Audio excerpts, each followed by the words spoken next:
Alrighty, welcome to the Norton Museum of Art. My name is Deanna Henley. I am the Adult Programs Manager. A few months ago, Eric Dempsey reached out to me with a brilliant idea, and I kept meaning to circle back, and I kept meaning to circle back, and he kept circling back and kept circling back, and so finally I got to watch a lot of these interviews, and I thought, why haven't I seen this sooner? Which is all on me. Eric has put together some phenomenal interviews and really focused in on the art of architecture and the art of design. And it is a really, really wonderful lecture. So without further ado, Eric Dempsey.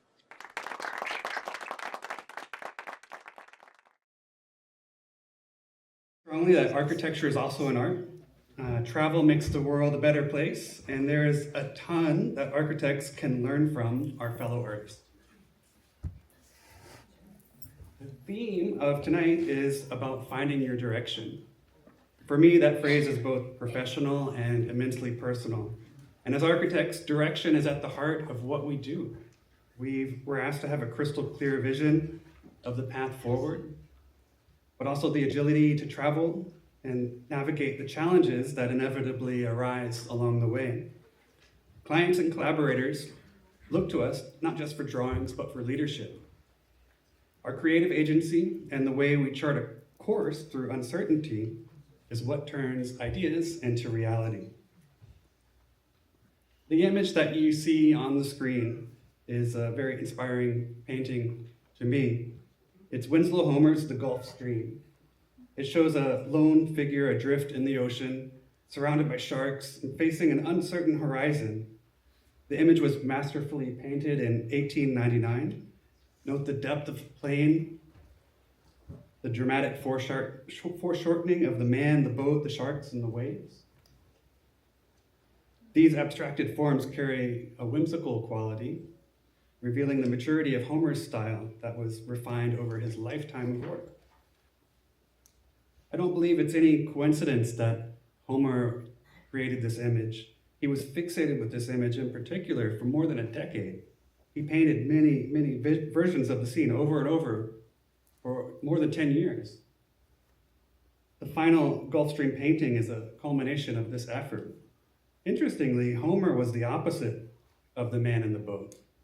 He traveled extensively and worked as an illustrator for a newspaper during the Civil War. Before finding success as a painter later in his life, he was fascinated by the struggle of man against nature, by the universal dilemma of agency and direction. How do we move with purpose when the world around us is constantly shifting? I often think of this painting when I reflect on my own career. There have been many times when I felt like the man in that boat. I grew up in Arkansas, studied architecture at the University of Arkansas, and began working in Memphis. But after the 2008 financial collapse, I felt like that guy in the boat, adrift and searching for opportunity. Instead of waiting for the tide to carry me, I chose to set my own course. I moved overseas in 2009, first to South Korea, and then to China, where I thought would be 1 or 2 years of work or study abroad, became more than 14 years of continuously living and working overseas. During this time, my work began to change.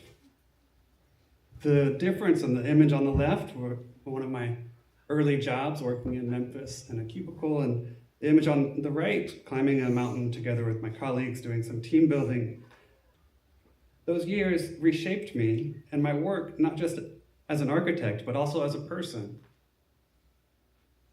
I began to pursue more ambitious projects on my own through design competitions. Although this project, for example, was not without its constraints.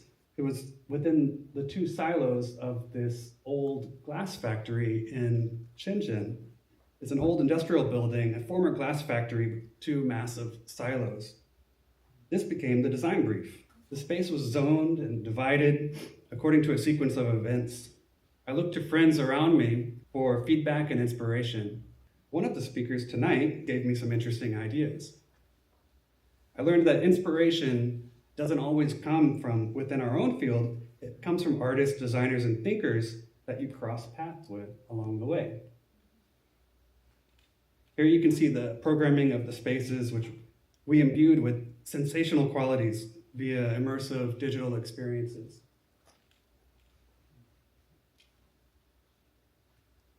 Here's another project of mine from many years ago.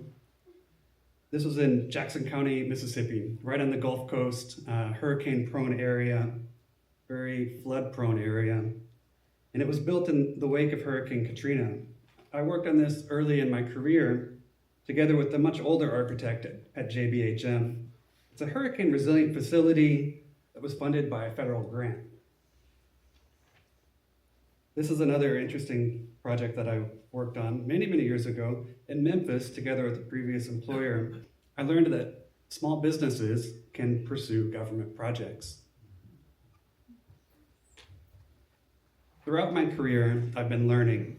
As the world has changed and technology has evolved, this project, for example, I worked with a very young college graduate, side by side, just the two of us, and I taught him how to draw in Revit. This was an innovation and research facility in Shanghai. Or this project, together with my wife, who has a specialty in retail projects and is also one of my closest advisors. She gave me a lot of interesting feedback and design inspiration for this. This is the headquarters for Fila in Shanghai. Truth be told, I'm not sure my wife realizes the extent of her inspiration to me and my work, but I couldn't do any of this without her. And another interesting project that my wife and I pursued together. It was the historic adaptation of remnants of two family homes in a historic village from the 1800s in Zhejiang. This is a UNESCO World Heritage Site. You can see the original structure. The buildings were really derelict and crumbling. But the aging structure, which is full of these very intricate wood carvings, we carefully protected and preserved. It's an adaptive reuse of these buildings. And I hope that this project gives you a glimpse into the life during that time. The small town in a scenic area was recently connected to Shanghai via high-speed train. And if you Google this area, you can see some crazy images of the world slacklining competition, where you can see the images of these mountains. It was some crazy hillside you can probably see on the internet. It's very dangerous. But this village sits at the valley below, and we were helping the local village and county leadership to revitalize the community. And we met with them many times over several months, where my wife was serving double duty as the translator as well. So what I've learned is that my architecture is not separate from any of these people. It's interwoven. It's interwoven with the people's voices, their perspectives, and their energy. Here you see an image of one of my most recent projects. This is in Florida. This is the rendering of the town of Golden Beach's new wellness center. It's a spiral, nautical-shaped anchor building that shields and protects the community's new civic center. We worked closely with our structural and MEP consultants on the unique design. Jesunet Group and ECF Consultants, both local West Palm Beach firms. The project beautifully unifies these diverse voices and elements into a cohesive design. It evolved through a close and thoughtful collaboration with the town of Golden Beach, whose remarkable leadership and vision brought it to life. This is another interesting project of mine from West Palm Beach that's coming soon. The project is a fresh and vibrant coffee shop and restaurant on 205 Datura Street. The design evolved through close collaboration with my client, three brothers from Washington, D.C. I also come from a family with three brothers, and those that know me best know how important this is to me. So working with this client in particular has been like working with family, and I'm truly honored to collaborate with this client.